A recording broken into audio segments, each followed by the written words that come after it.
अस्सलाम वालेकुम जी। आज का हमारा टॉपिक है Bohr model of hydrogen atom. हम कैलकुलेशन करने वाले हैं हाइड्रोजन एटम के लिए बोहर थ्योरी के मुताबिक। और इसी टॉपिक को बोहर हाइड्रोजन एटम के नाम से भी यानी जाना जाता है, यानी मुख्तलिफ तरह से बुक्स में लिखा होता है। तो मैंने दोनों टाइटल लिख दिए कि आपकी बुक में जैसे भी आप उसे समझ सकें।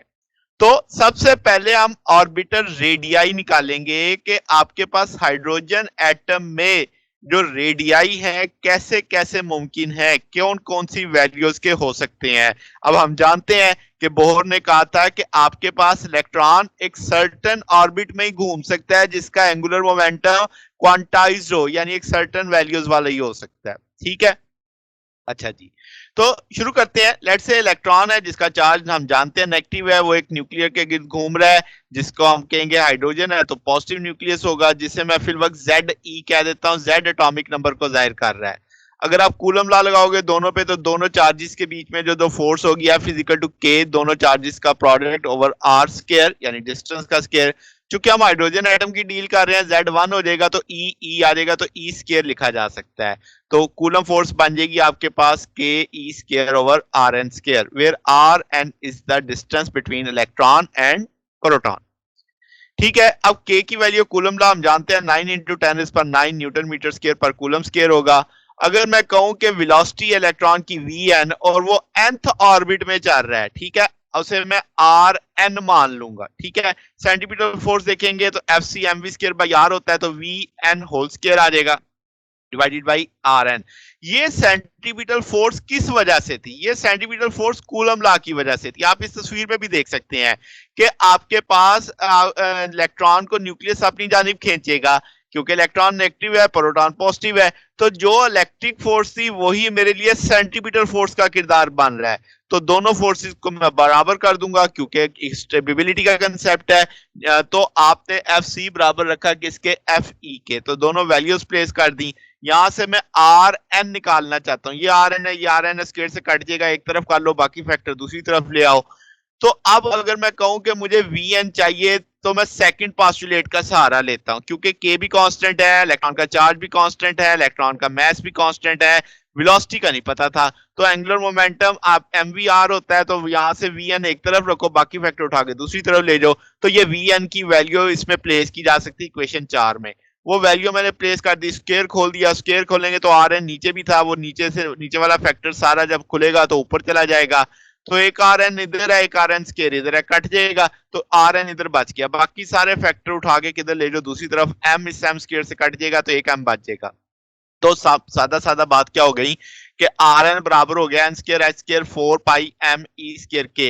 H constant, 4 constant, pi constant, m constant, e constant, k constant. Variable क्या हुआ? N square.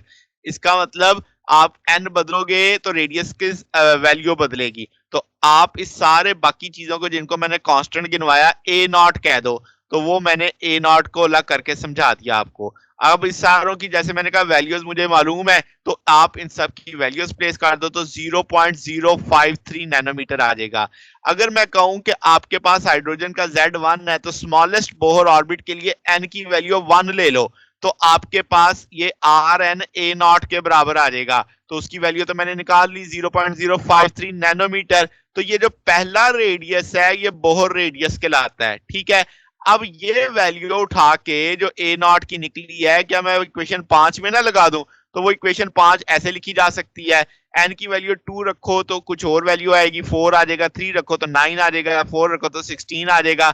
तो इसका मतलब जो ऑर्बिट्स हैं वो आपके R1 के बाद फिर 4R1 होगा, उसके बाद 9R1 होगा, यानी उसी का मल्टीपल जो होगा वो स्क्वायर के लिहाज से बढ़ रहा है। तो आप इस जगह इसका मतलब सारे जो रेडियस है वो इक्वी डिस्टेंस नहीं है, उनमें स्क्वायर के लिहाज से डिस्टेंस बढ़ता जा रहा है। जैसे आप तस्वीर में भी देख सकते हैं, R1 दिख रहा है, फिर उससे 4 गुना दूरी पे R2 है, फिर उससे 9 गुना दूरी पे R3 है आपके पास।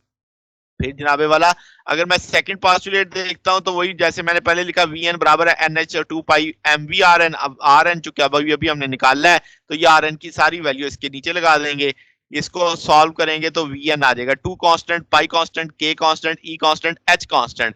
इसका मतलब वेलोसिटी एन के इनवर्सली प्रोपोर्शनल है।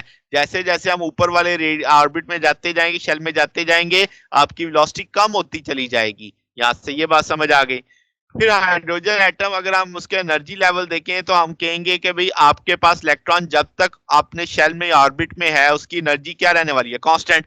और एनर्जी आप जानते हैं काइनेटिक प्लस पोटेंशियल, तो मैंने काइनेटिक प्लस पोटेंशियल लिख दिया। काइनेटिक हम जानते हैं 1/2 mv n स्क्वायर। तो यहां से आप जानते हैं आपने आर एन की वैल्यू जो इक्वेशन 4 में लिखी थी वो ये थी। mv n स्क्वायर को इधर ले आओ, आर एन नीचे ले आओ, क्रॉस कर दिए यानी इक्वेशन नंबर 4 को लिख दिया। फिर 2 से मल्टीप्लाई कर दो, तो आप इस जगह MVN की वैल्यू लगा सकते हो यहाँ पे।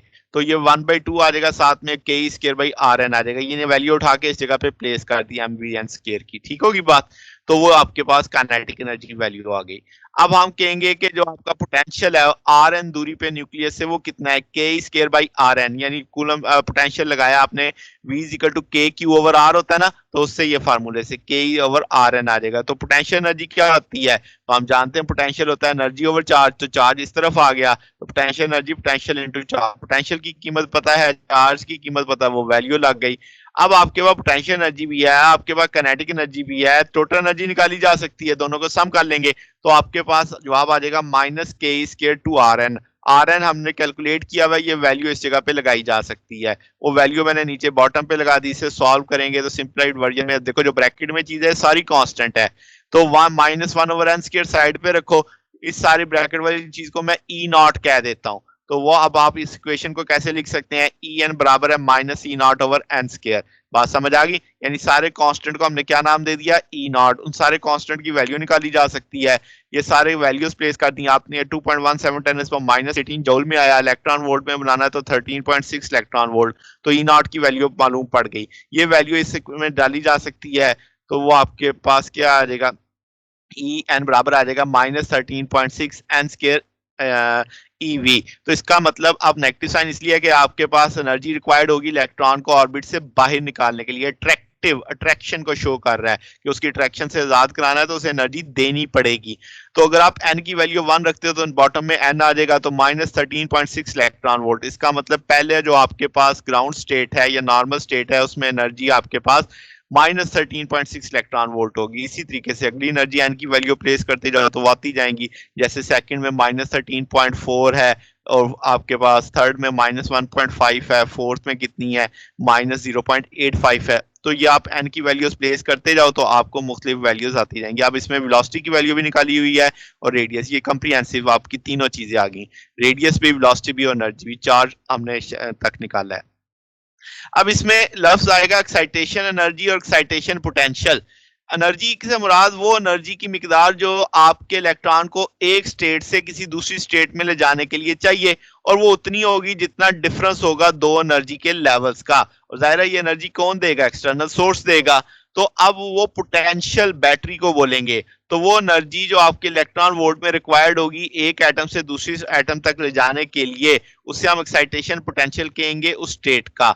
ठीक है, यानी कि एक स्टेट से दूसरी स्टेट में जाने के लिए जो एनर्जी बैटरी देगी वो एक्साइटेशन पोटेंशियल होगा, और उस एनर्जी की मिकदार को क्या बोलेंगे, एक्साइटेशन एनर्जी बोलेंगे। तो जाहिर है दो एनर्जीज का डिफरेंस आप देखो तो E2 माइनस E1, तो -3.4 माइनस फर्स्ट वाली तो 10.2 इलेक्ट्रॉन वोल्ट। तो इसका 10.2 इलेक्ट्रॉन वोल्ट का पोटेंशियल देना पड़ेगा ताकि वो पहले ग्राउंड से पहले स्टेट तक जा सके, एक्साइटेड स्टेट तक जा सके। इसी तरीके से सेकंड और थर्ड एक्साइटेशन पोटेंशियल इस सारे तस्वीर में चार्ट दे दिया, इसमें से आप निकाल सकते हैं। दोनों का गैप ले लो, डिफरेंस ले लो।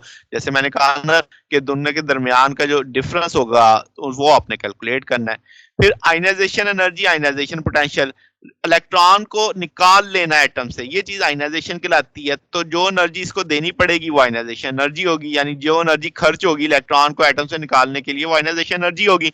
तो ग्राउंड स्टेट में एनर्जी -13.6 है, जब बिल्कुल आजाद होगा तो जीरो, क्योंकि आप पॉजिटिव आ गया ना, जीरो का मतलब है वो बिल्कुल एन इन्फिनिटी हो गया कि वो फ्री हो गया जनाब। तो अब आपने दोनों का डिफरेंस लिया तो 13.6 इलेक्ट्रॉन वोल्ट। तो आयनाइजेशन हाइड्रोजन एटम के लिए कितनी आ गई, 13.6 इलेक्ट्रॉन वोल्ट आ गई। अब इस तस्वीर में आप देख सकते हैं कि आपके पास जो बोहर की थ्योरी है वो समझाई गई है कि N1 है, यहाँ पे N2 पे आपको दो वेव्स दिख रही हैं, N3 में आपको आपके तीन वेव्स दिख रही हैं, इसमें चार, इसमें पांच। तो इलेक्ट्रॉन किस तरीके से मूव करता है, बुनियादी तौर पे वेव फंक्शन एक तरह से कंसेप्ट बनता है यहाँ से।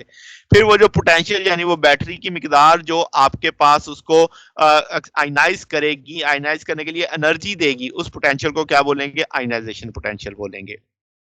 ठीक होगी बात। तो अब इसमें एक चीज रखनी है, जो कि जो फोटान आपने देना है वो एग्जैक्टली इक्वल होगा एनर्जी डिफरेंस के दो शेल्स की, जब आप उसे एक्साइट कर रहे हैं, ठीक है। मगर अगर आप उससे ज्यादा एनर्जी देंगे तो वो गैस के एटम को एक्साइट कर देगा, ठीक होगी बात। अच्छा, अब आगे चलते हैं कि अगर हम हाइड्रोजन का मिशन स्पेक्ट्रम स्टडी करना चाहते हैं कि वही कौन कौन सी वहां से चीजें मिट हो सकती हैं, स्पेक्ट्रम कौन कौन सी वेवलेंथ मिल सकती हैं।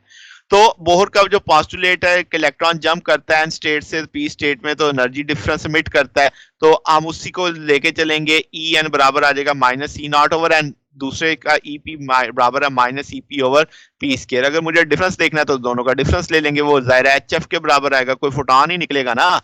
तो अब आप एफ जानते हैं सी बाई लैम्डा, उसकी वैल्यू डाल दी, इन नेगेटिव नेगेटिव को एडजस्ट कर दिया आपने, ई नॉट कॉमन ले लिया, तो minus one over N square plus one over P square से तरतीब देके लिख दिया। अब एच सी नीचे आ जाएगा। अब आपके पास ई नॉट की वैल्यू आपको पता है, एच भी कांस्टेंट, सी भी कांस्टेंट, इसे रिडबिर कांस्टेंट बोलेंगे, 1.097 10⁻⁷ पर मीटर इसकी वैल्यू होती है।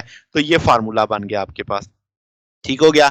अब इस फार्मूले में आप जाहिर सी बात है पी की वैल्यू वो रखेंगे 1 2 3 या 2 3 रखेंगे। अगर आप जिस शेल में आ रहे हैं उससे अगले वाली, एन की वैल्यू अगर 2 है तो पी की वैल्यू 3 आएगी, 4 आएगी, 5 आएगी। अगर एन की वैल्यू 4 है तो फिर पी की वैल्यू 5 आएगी, 6 आएगी, 7 आएगी, इस तरीके से, ठीक है। तो ये इलेक्ट्रॉनिक जंप को बताएगा, यानी मिशन ऑफ रेडिएशन को बताएगा। तो डिफरेंट वेवलेंथ आपके पास जो स्पेक्ट्रम बनाएंगी वो पता चल जाएगा। तो यहां से आप देख सकते हैं लेमन, बाल्मर, पास्टन सारी आपको दिखाई गई हैं कि आपके पास लेमन सीरीज कब बनेगी, जब आपके पास जंपिंग कहां से होगी, पहले में। जब बाल्मर कब बनेगी, जब जंपिंग किस में होगी, दूसरे में। पास्टन कब बनेगी, जब जंपिंग किस में होगी, तीसरे में। इसी तरीके से फंड और आपके पास बाकिया जो इंफ्रारेड की होती हैं वो सारी आप डिस्कस कर सकते हैं।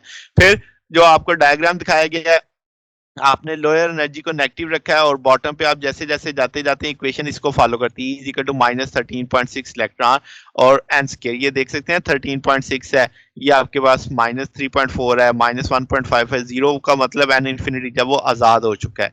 तो ये चीज समझ लिया आपने। तो ई एन बराबर है किसके, ये आपने समझ लिया। जो वर्टिकल लाइंस आपको दिख रही हैं वो सिर्फ परमिजिबल जंप बता रही हैं एक लेवल से दूसरे लेवल का, जो आपने इसमें लाइमन, बाल्मर और ये पास्चन, फंड और ब्रैकेट में देखना है, ठीक है। ये हमारा आज का टॉपिक था। अब आपको सारा पता है कि हाइड्रोजन एटम की एनर्जी बोहर ने कैसे कैलकुलेट की, उसका रेडियस कैसे कैलकुलेट किया, उसकी वेलोसिटी कैसे कैलकुलेट की। तो ये सारा बेसिक हमारा टॉपिक था। अगर आपको इसमें कोई बात पूछनी हो, डाउट हो, तो नीचे कमेंट्स में पूछ सकते हैं। वीडियो अच्छी लगी हो तो वीडियो को लाइक कीजिएगा, दोस्तों के साथ शेयर कीजिएगा, चैनल को सब्सक्राइब कर दीजिएगा। अब तक के लिए इतना ही, बाकी इंशाल्लाह फिर नेक्स्ट देखेंगे। ओके, अल्लाह हाफिज।